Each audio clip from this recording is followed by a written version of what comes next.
रात के अंधेरे में शहर के बाहरी इलाके में एक पुरानी हवेली खड़ी थी जिसे लोग छाया हवेली कहते थे। यह हवेली अपनी रहस्यमयी घटनाओं के लिए बदनाम थी। गांव वाले कहते थे कि जो भी उस हवेली के अंदर गया वह कभी वापस नहीं लौटा। कहानी शुरू होती है 3 दोस्तों आदित्य, कृतिका और समीर से, जो हॉरर कहानियों और एडवेंचर के दीवाने थे। उन्होंने तय किया कि वे इस हवेली के रहस्य को उजागर करेंगे। जैसे ही वे हवेली में दाखिल होते हैं, उन्हें अंदर से दरवाजे बंद होने की आवाज सुनाई देती है। हवेली के अंदर हर जगह धूल जमी थी, लेकिन एक कोने में एक पुरानी किताब चमक रही थी।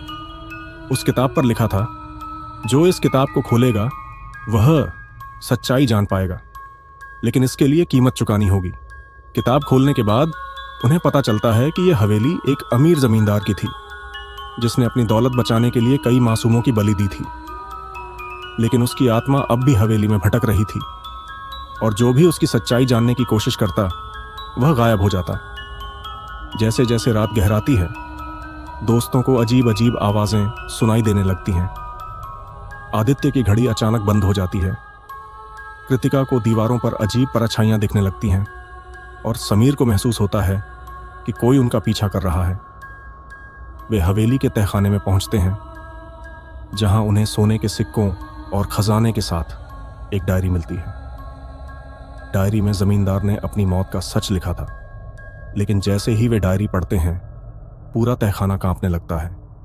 एक छाया उभरती है और कहती है, तुमने सच्चाई जान ली है, अब तुम्हें भी यहीं रहना होगा। आखिरी पल में कृतिका डायरी का एक पन्ना फाड़कर हवेली की दीवार पर चिपकाती है, जिस पर लिखा था, मासूमों की आत्माएं आजाद करो। छाया चीखती है और हवेली ढहने लगती है। किसी तरह तीनों दोस्त बाहर निकल आते हैं, लेकिन जब वे घर लौटते हैं तो उनके कमरे की दीवार पर वही परछाई बनी होती है।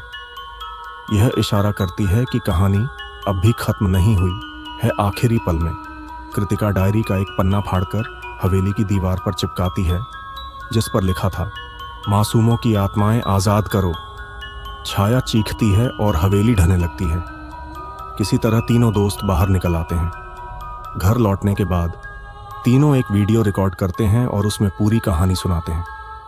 वीडियो के अंत में आदित्य कैमरे की तरफ देखकर मुस्कुराता है और कहता है, अगर आपको हमारी कहानी पसंद आई हो और आप जानना चाहते हैं कि आगे क्या हुआ, तो लाइक करें, शेयर करें और चैनल को सब्सक्राइब करना न भूलें। अगली बार हम और भी खतरनाक और रहस्यमयी जगह पर जाएंगे। तभी कमरे की बत्ती अचानक बंद हो जाती है और अंधेरे में एक परछाई दिखती है।